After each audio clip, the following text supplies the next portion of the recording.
Halo guys, Assalamualaikum warahmatullahi wabarakatuh. Masih bersama saya Muhammad Muiz dalam channel Mams Akuntansi Pajak. Kali ini saya akan bahas tentang liabilities jangka panjang atau long term liabilities. Seperti yang kita bahas di materi sebelumnya, yaitu current liabilities atau kewajiban jangka pendek. Sekarang kita akan bahas tentang long term liabilities. Yang membedakan yang pasti adalah jatuh temponya. Kata-kata long term berarti adalah jatuh tempo tersebut lebih dari satu periode akuntansi. Nanti kita akan bahas lebih lanjut ya.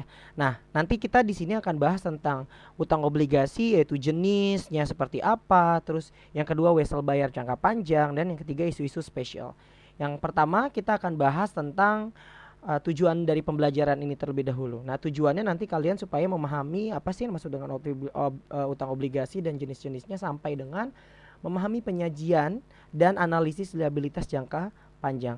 Kita bahas dulu yang pertama berkaitan dengan utang obligasi. Tadi saya bilang ya, salah satu jenis long term liabilities adalah utang obligasi. Kenapa demikian? Karena nantinya kata-kata long term di sini adalah ketika perkiraan aliran sumber daya keluar perusahaan akibat kewajiban tidak dapat diselesaikan dalam kurun waktu 1 tahun atau satu siklus akuntansi perusahaan. Jadi dengan demikian tidak dapat diselesaikan nih kata kuncinya. Di mana kewajiban tersebut tidak dapat diselesaikan dalam kurun satu periode akuntansi. Itu yang dimaksud dengan liabilitas jangka panjang. Nah, contohnya tadi salah satunya adalah utang obligasi, bond payable, note payable, utang hipotek, kewajiban pensiun, kewajiban leasing. Nah, wesel bayar ini kemarin kita sudah ada wesel bayar tapi dalam bentuk wesel bayar jangka pendek. Nah, sekarang kita wesel bayar ini jangka panjang, berarti long term liabilities ini berarti memiliki masa pembayaran tersebut lebih dari satu periode akuntansi. Sedangkan utang hipotek di sini adalah berarti utang tersebut ada jaminan berupa real estate biasanya, atau aktiva tetap yang dimiliki oleh perusahaan. Real estate ya salah satunya ya. Ya berarti kayak misalkan tanah dan bangunan. Sedangkan kewajiban pensiun ini berkaitan dengan dana pensiun nantinya. Kewajiban leasing ini berkaitan dengan kalau kita membeli barang dengan kredit ya. Nah, sekarang kita bahas dulu tentang jenis dan rating obligasi.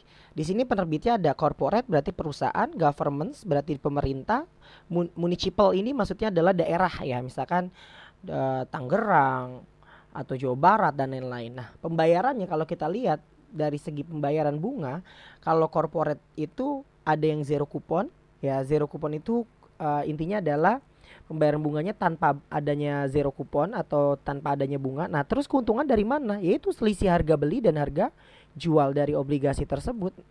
Nilai yang nominalnya, misalkan contoh nilai nominal obligasi 250 juta, sedangkan kita belinya 230 juta. Nah, ada selisih 20 juta. Nah, itu yang disebut dengan biasanya zero kupon ya. Nah, sini government ada kupon. Jadi ada nanti kupon itu maksudnya ada bunga yang dibayarkan ya.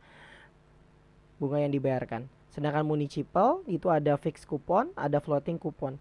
Fixed kupon itu maksudnya adalah bunga tetap, sedangkan floating itu bunga tidak tetap. Maksudnya gini, ada batas minimum, ada batas maksimum. Misalkan bunganya 7% sampai dengan 9%. Nah, itu maksudnya adalah floating coupons. Sedangkan hak opsi di sini convertible, maksudnya dapat dikonversikan. Misalkan kita nggak bayar obligasi tapi diganti dengan saham. Nah, itu namanya dikonversi convertible. Sedangkan actionable ini maksudnya adalah tidak di luar bisa berubah ya, maksudnya tidak dapat dirubah. Nah, kalau sedangkan capable di sini adalah maksudnya adalah nantinya hak opsi tersebut si pemilik obligasi ini bisa um, menjual obligasi tersebut kepada pemilik obligasi sebelum jatuh tempo. Sama juga dengan putable. Jadi bisa sebelum jatuh tempo tersebut dijual kembali. Sedangkan jaminannya di sini skuris ya, atau ada jaminannya biasanya. Sedangkan di sini unskuris karena pemerintah ya yang berkaitan dengan jenis obligasi ini. Nah, sedangkan nilai nominalnya di sini adalah konversional. Konversional biasanya jumlahnya gede. Misalkan 1 miliar, 2 miliar dan lain-lain. Sedangkan kalau misalkan dikeluarkan sama pemerintah atau retail, pemerintah biasanya dia retail. Retail itu maksudnya jumlah nilai nominal itu kecil. Misalkan obligasi bisa dibeli dengan 1 juta, 2 juta. Nah, itu namanya retail. Sedangkan imbal hasil di sini konversional. Konversional ya berarti kita ngerti ya, berbasisnya bunga dan lain-lain. Sedangkan di sini berbasisnya syariah. Nah, contoh yang kita lihat di sini dan jenis dan rating obligasi. Nah, jenis dan rating obligasi ini dikeluarkan sama Pevindo ya. Nah, ini ada kata-kata industrinya contohnya adalah otomotif relative industry. Di sini Indomobil Wahana Trada. Kita lihat di sini ada bond 1 seri B, seri C tahun 2012. Nah, kita lihat ratingnya berapa? Oh, ternyata ratingnya adalah AA sampai dengan 22 Maret 2012. Nah, sedangkan di sini ratingnya adalah A ya. Ratingnya A juga sampai dengan 2013. Yang mana yang bagus dari semuanya? Ya pasti yang AAA. Nih, AA sama A plus bagusan mana? Pasti bagusan yang AA, walaupun di sini AA-nya min karena ada A 2 kali ya. Ini kan A-nya cuma sekali.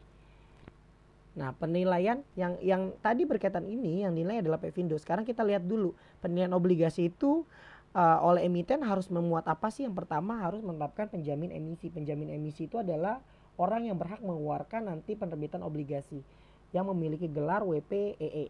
Terus mendapatkan persetujuan regulasi atas penerbitan obligasi, menjalani proses audit dan menerbitkan prospektus. Jadi wajib ya kita menerbitkan harus ada laporan audit dan harus menerbitkan prospektus. Yang ketiga adalah memiliki sertifikat obligasi tercetak. Jadi nanti harus menerbitkan obligasi tercetak. Nah, dari hal tersebut kita dari penerbitan kita akan bahas penilaian utang obligasi.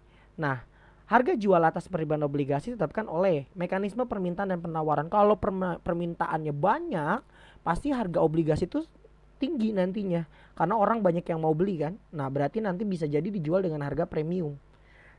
Terus resiko relatif. Kalau resikonya kecil, maka nanti juga akan mempengaruhi dari harga jual, kondisi pasar dan keadaan ekonomi. Nilai obligasi pada present value atau nilai sekarang dari arus kas masa depan diharapkan yang terdiri dari bunga dengan nilai nominal. Jadi nanti kita sebenarnya uang kita kalau kita belikan obligasi sekarang di masa depan itu berapa sih nilainya? Nah, itu kita present value kan. Nah, penilaian utang obligasi yang pertama kita lihat dulu suku bunga. Nah, suku bunga adalah suku bunga yang tertulis dalam kontrak atau perjanjian obligasi. Yang pertama emiten itu berarti perusahaan ya. Perusahaan yang sudah TBK biasanya menetapkan suku nominal, suku bunga nominal yang ada di obligasi. Jadi ketika di obligasi tersebut ada suku bunganya. Terus dinyatakan sebagai persentase nilai nominal obligasi par atau nilai dari obligasi itu berapa sih? Misalkan 250 juta dengan bunga 10%. Nah, itu yang dimaksud dengan suku bunga ya. Dan persentase nilai nominal. Nah, di sini suku bunga pasar atau effective yield, kita harus tahu nih, suku bunga tersebut adalah suku bunga yang memberikan tingkat pengembalian sepadan dengan risiko. Jadi, nanti akan ada suku bunga pasar atau effective yield-nya itu berapa. Nah, itu merupakan nilai sesungguhnya yang diterima oleh pemegang obligasi. Misalkan tadi bunga obligasi 10%, bunga pasar 12%. Kita pakai yang mana? Oh, bunga pasar. Nanti yang akan diterima sama penerima obligasi, kalau kita perusahaan akan membayarkan berdasarkan bunga pasar. Nah, penilaian utang obligasi kita bisa lihat di sini jumlah bunga dibayarkan kepada pemegang obligasi setiap periode sama dengan suku bunga nominal dikali dengan nilai nominal obligasi. Sedangkan jumlah bunga yang tercatat oleh beban tadi ya saya bilang ya beban oleh emiten adalah suku bunga pasar dikali dengan nilai tercatat. Nah, sekarang kita lihat di sini. Asumsi pada kupon obligasi senilai 8%. Ini kupon obligasi ya. Nah, kupon obligasi itu berarti nilai yang tercatat di obligasi tersebut berarti 8%. Ketika suku bunga pasar 6%, maka nanti akan premium. Kenapa? Karena perusahaan akan membayar lebih kecil daripada nilai nominal bunga kupon yang ada di obligasi tersebut. Nah, nih suku bunga pasar lebih kecil daripada bunga kupon yang ada di obligasi, maka akan premium. Sedangkan kalau di sini 8% sama dengan 8%, maka nggak ada premium atau nggak ada diskonto atau diskon. Maka disebut dengan nilai par, dijual dengan harga nilai par atau nilai nominal. Ketika suku bunga pasar lebih tinggi daripada bunga kupon, maka di sini akan disebut dengan diskon. Karena kenapa? Kita membayar lebih besar daripada bunga yang seharusnya ada di kupon obligasi. Nah, obligasi dijual dengan diskon. Tadi berarti kita di sini bunga pasar lebih besar daripada bunga kupon. Nah, di sini ketika investor mendapatkan bunga lebih tinggi jika berinvestasi di tempat lain dengan tingkat risiko sepadan tadi ya. Bunga pasar lebih besar daripada kupon obligasi. Nah, terus di sini investor tidak mau membeli pada harga nominal obligasi. Jadi harga nilai nominal misalkan 250 juta, dia nggak mau 250 juta, maunya bayar 230. Nah, itu disebut dengan obligasi dijual lebih murah. Nah, di sini terus karena investor membeli obligasi lebih murah daripada nilai nominal, maka investor tetap mendapatkan tingkat pengembalian efektif suku bunga pasar. Nah, itu berkaitan dengan obligasi dijual dengan diskon. Nah, metode suku bunga efektif kita lihat di sini. Obligasi diterbitkan dengan diskon, berarti tadi jumlah yang dibayarkan jatuh tempo lebih besar daripada harga penerbitan obligasi. Ya, jadi harga jual misalkan 230 juta harga jualnya. Dia harus bayar nantinya ketika pengembalian kepada yang membeli atau investor adalah 250. Itu disebut dengan diterbitkan dengan diskon. Terus obligasi diterbitkan dengan premium. Oh, berarti di sini tadi bunga pasar lebih kecil daripada bunga kupon. Berarti nantinya ketika obligasi itu misalkan 250 juta tapi dijualnya dengan harga 270 juta nantinya dia ketika diterima sama ini kebalikan. Obligasi nilainya adalah 250 tapi dijualnya 270. Nah, itu berkaitan dengan obligasi dijual dengan premium. Nah, nanti harus ada suku bunga tersebut harus dilakukan amortisasi atau penyesuaian atau penyusutan atau amortisasi pengurangan dari bunga tersebut. Karena kenapa? Obligasi tersebut harus dicatat berdasarkan nilai nominal pada saat pelunasan. Nah, sekarang kita bahas dulu contoh ya. PT AAA menerbitkan bunga obligasi 5 juta nilai tanggal 1 Januari 2012, jatuh tempo 4 tahun dengan kupon 8% dibayarkan setiap tanggal 1 Januari. Dibayarkan setiap tanggal 1 Januari ya. Yang pertama, jika akuntansi suku bunganya 8%, maka tidak ada kupon ya.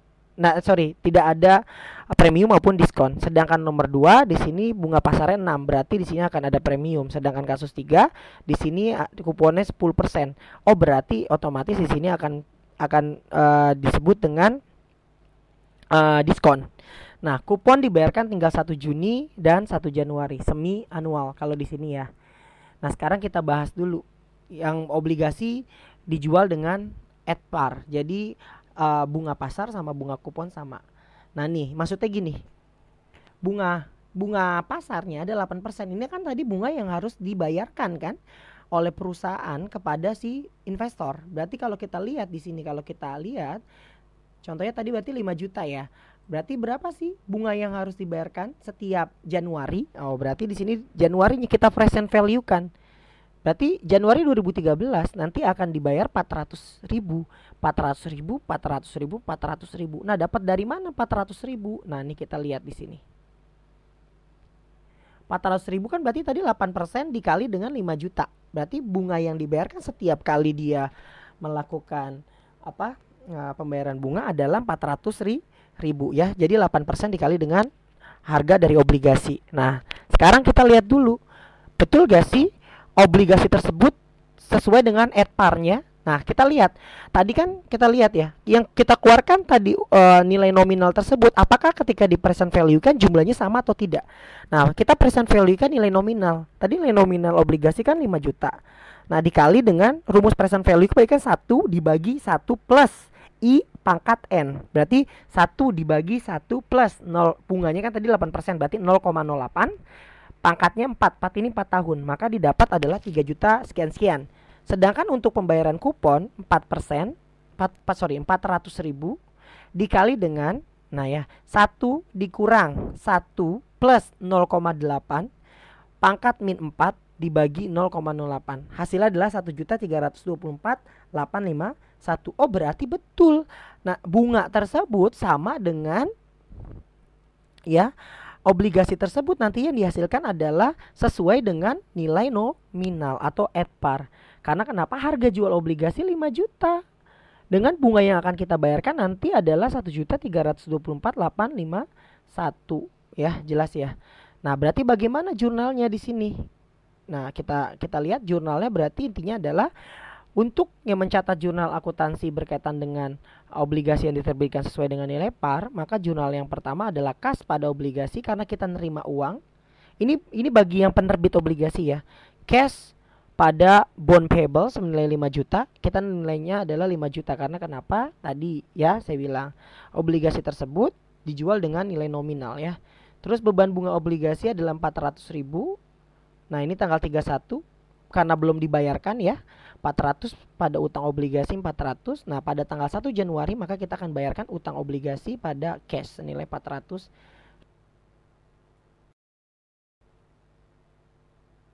Oke, kita masuk ke nomor 2. Nah, bagaimana jika akuntansi tersebut, jika suku bunganya adalah 6%, maka nanti akan timbul yang disebut dengan premium. Kenapa premium? Karena bunga pasar lebih kecil daripada bunga kupon. Nah, walaupun nanti bunga kuponnya kan kita tahu ya, yang harus kita bayarkan adalah bunga kupon 400 yang seharusnya kita bayarkan. Tapi karena di sini bunga pasar 6%, berarti berapa sih nanti akan ada yang disebut dengan premium karena kita lebih rendah membayarkan bunga. Nah, sekarang kita lihat dulu di sini. Cara menghitungnya sama seperti materi yang tadi. Di atas dengan berdasarkan nilai par, rumusnya sama. PV nilai nominal berarti rumusnya adalah 5 juta dikali dengan present value-nya tadi 1 per 1 plus 0,6. Di sini I-nya udah diganti ya jadi 0,6. Pangkat 4 sama dengan 3 juta sekian-sekian. Sedangkan PV pembayaran kupon yang sepertinya adalah berarti kan bunganya adalah 400.000. Ini ya adalah 400.000 ini 8% dikali dengan 5 juta ya. Bunga yang terdapat di kupon dikali dengan bunga yang sekarang itu berapa sih? Oh, 1 kurang 1 plus 0,6 pangkat min 4 per 0,06. Hasilnya adalah 1.300.000 sekian-sekian. Maka didapat adalah 5.300.000 sekian-sekian. Nah, 5.300.000 dibandingkan dengan 5 juta, ini harga jual loh. Dibandingkan dengan nilai nominalnya 5 juta, maka lebih besar 346 kan. Nah, ini yang disebut dengan premium. Ini disebut dengan premium. Ya. Maka nantinya bagaimana? Nah, kalau kita melakukan premium, kalau di sini ada premium, maka kita wajib membuat tabel amortisasi dan perhitungan bunga. Nah, di sini kita lihat dulu tabel amortisasi dan pembayaran bunga gimana. Nah, tanggalnya tadi kan dibayarnya adalah setiap tanggal 1 Januari. Berarti kita mulai Januari 2013 ya, 14, 15, 16 karena 4 tahun ya. Bunga yang dibayarkan ini adalah bunga yang dibayarkan di kupon. Seharusnya kita bayarkan di kupon. Nah, tapi beban bunganya berapa? Kok beban bunganya 320 dapat dari mana? 6% dikali dengan 534,6 510. Nah, coba kita lihat, bener gak? Ya, kita lihat di sini. 5.346.510 ya. Kali 0,06. Hasilnya 320.790. Nah, ini pembulatan ya, jadi 1. Nah, terus bagaimana? Nah, ini kan kita udah tahu nih beban bunga yang dibayarkan setiap tahunnya. Ini dapat dari mana? 6% dikali dengan ini ya. Kalau yang ini 316 berarti 6% dikali dengan ini. Ini juga dikali dengan ini. Sisanya kan ini dikali dengan ini ya. Nah, untuk premium di amortisasi ini dapatnya dari mana? Bunga yang dibayarkan dikurang dengan beban bunga. Ini dikurang ini hasilnya ini. Ini dikurangin ini hasilnya ini dikurang ini hasilnya ini dikurang ini hasilnya ini. Nah, sedangkan nilai buku obligasi ya tinggal kalian kurangi aja. Nilai bukunya berarti 3, ini kan awalnya 5.300 sekian dikurangi premium amortisasi hasilnya sekian. Ini dikurangin ini hasilnya sekian. Ini dikurangi ini hasilnya 5 juta. Maka tadi saya bilang konsepnya adalah obligasi wajib pada saat pelunasan sesuai dengan nilai nominal. Kalau kita bikin jurnal, maka yang pertama kita nerima cash, berarti cash pada bond payable senilai 5.406.510. Ya sama ya, cash pada utang obligasi. Yang kedua, tanggal 31 Desember 2012, beban bunga obligasi pada utang obligasi dan utang bunga obligasi. Nah, ini tadi berkaitan dengan amortisasinya juga nih. Kenapa dimaksudkan? Karena utang obligasinya harus dicatat berdasarkan nilai nominal pada saat jatuh tempo. Maka beban bunga 320 didapat dari beban bunga tahun pertama. Ada utang obligasi 779.000 sekian. Ya, pada utang bunga obligasi 400.000. Nah, terus nanti gimana tanggal 1 Januari 2013 utang bunga obligasi pada cash senilai 400.000. Jelas ya di sini ya. Utang bunga obligasi pada kas senilai 400.000 karena untuk mengeliminasi tadi amortisasi dan beban bunga yang dibayarkan. Nah, contoh di sini obligasi dijual pada saat diskon atau nilai pasar lebih besar daripada nilai kupon obligasi atau bunga kupon obligasi. Nah, ini kenapa 200?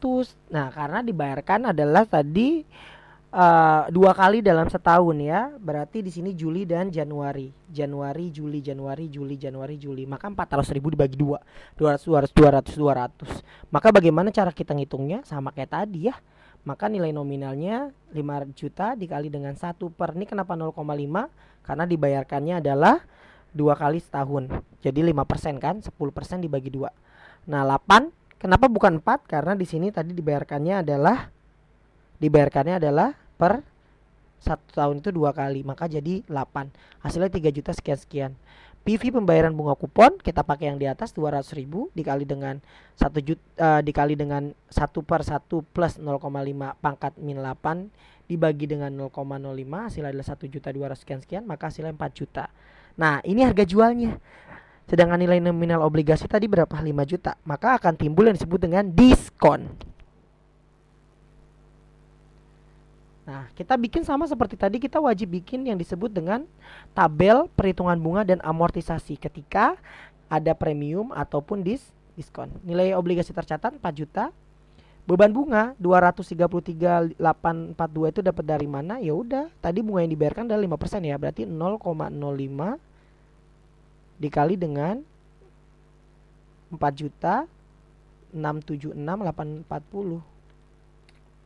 233.842 sama ya. Nah, itu sama juga semuanya ya. Ini dikali dengan ini dikali dengan ini dikali dengan ini juga dikali dengan ini sampai dengan 1 bulan 1 2016. Nantinya nih, ininya wajib harus 5 juta. Jadi pada saat jatuh tempo pembayaran pelunasan obligasi tersebut harus berdasarkan nilai nominal. Maka kita tahu amortisasinya nanti berapa. Ini amortisasi dapatnya dari mana? Ini dikurangin ini ya. Atau beban bunga dikurangi dengan 200, maka hasilnya 33 juta. Ini dikurang ini dikurang ini. Karena lebih besar beban bunga dibandingkan dengan bunga yang dibayar.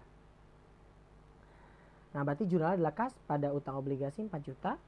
Beban bunga obligasi. Nah, di sini bedanya. Ketika kita melakukan amortisasi berkaitan dengan tadi diskon, premium, maka utang obligasinya kan didebitkan. Kalau ini dikreditkan, kenapa? Karena untuk menambah dari nilai obligasi. Karena obligasi utang bertambah di kredit. Pada kas senilai 200. Berarti pada tanggal 31 Desember 2012, jurnalnya gimana? Nah, beban bunga obligasi pada utang bunga obligasi karena belum dibayarkan ya, terus menerus sampai dengan nanti pelunasan. Nah, ini contoh berkaitan dengan metode suku bunga efektif. Nah, kalau pada saat pelunasan gimana? Ya udah, utang obligasi pada cash senilai 5 juta. Kenapa 5 juta? Karena sudah obligasi tersebut bertambah terus kan? Ini sampai dengan nanti tanggal 1 bulan 1 2016. Nah, bagaimana dengan metode suku bunga efektif? Di sini ada bunga accrual. Jadi misalkan contoh, pada kasus ketiga, jika PTAA menyiapkan laporan keuangan pada akhir Februari 2012, maka PTAA melakukan pro rata-rata atas beban bunga sesuai dengan jumlah yang dibebankan. Beban bunga accrual adalah 200, yang sesungguhnya ya, beban bunga yang sesungguhnya adalah 200.000 dikali dengan 2 per 6, karena tadi kenapa 2 per 6? Ya, sama dengan 66, 666, 667. 2 itu adalah 2 bulan, 6 adalah pembayaran bunga yang seharusnya. Sedangkan amortisasi diskon berarti 33.842 dikali dengan 2 per 6 sama. Karena di sini Februari, sedangkan jatuh tempo adalah Juni, ya kan? Hasilnya 11.280. Maka nanti beban bunga Januari sampai dengan Februari adalah 77.947 sekian. Maka jurnalnya adalah beban bunga obligasi pada utang obligasi dan utang bunga obligasi. Ini gampang ya.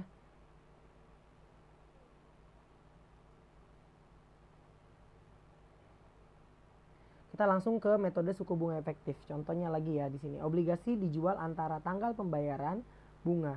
Misalkan pada kasusnya soal kasus ketiga ya, sama kayak tadi soal kasus ketiga. Berarti di sini obligasi tersebut dijual dengan nilai diskon. Jika PTAA menjual obligasi pada tanggal 1 April 2012 dengan nilai 4 juta sekian-sekian, maka PTAA mencatat jurnal sebagai berikut. Kita lihat dulu di sini. Kas pada utang obligasi 4 juta sekian-sekian. Ini sama ya seperti jurnal yang di atas ya. Kas pada utang obligasi udah ketahuan di sini harganya segini. Nah, kas pada beban bunga obligasi kenapa bisa 100.000?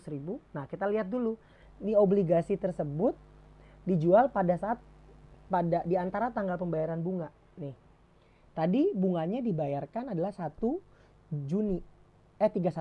Berarti sudah ada bunga sebesar berarti berapa bulan di sini? Oh, berarti di sini harus ada 3 bulan ya yang kepake kan?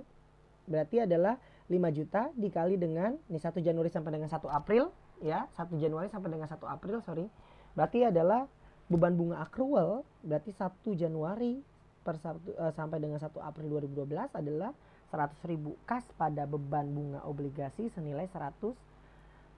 Ini kalau kita mencatat accrualnya. Kas pada beban bunga obligasi senilai 100.000.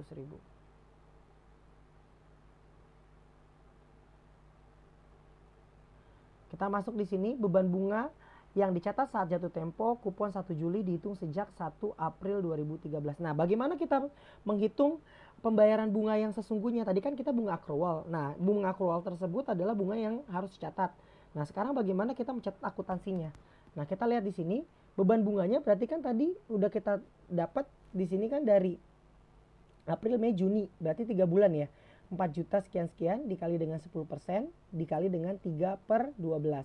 Hasilnya adalah 3/12 ini berarti kan adalah bunga yang berdasarkan suku bunga pasar. Berarti 117.334. Nah, amortisasinya kita lihat dulu. Beban bunga 1 April sampai dengan 1 Juni adalah 117.334 ya. Pembayaran kupon ya pada tanggal 1 Juni kan harusnya 200.000, harusnya 200.000 ya. Dikurangi penerimaan kas atas bunga 1 April 2012 100.000. Kas bersih yang dibayarkan adalah 100.000 kan berarti kan nantinya kan. Nah, berarti amortisasi diskon adalah 17.334. Jadi jelas ya di sini ya. Nah, bagaimana jurnalnya? Berarti beban bunga obligasi tetap 200.000. Beban bunga obligasi pada utang obligasi senilai 17.334. Ini beban bunga dan utang obligasi. Kenapa utang obligasi dikreditkan? Karena berdasarkan di sini adalah soalnya diskon. Saya rasa cukup dulu materi berkaitan dengan pertemuan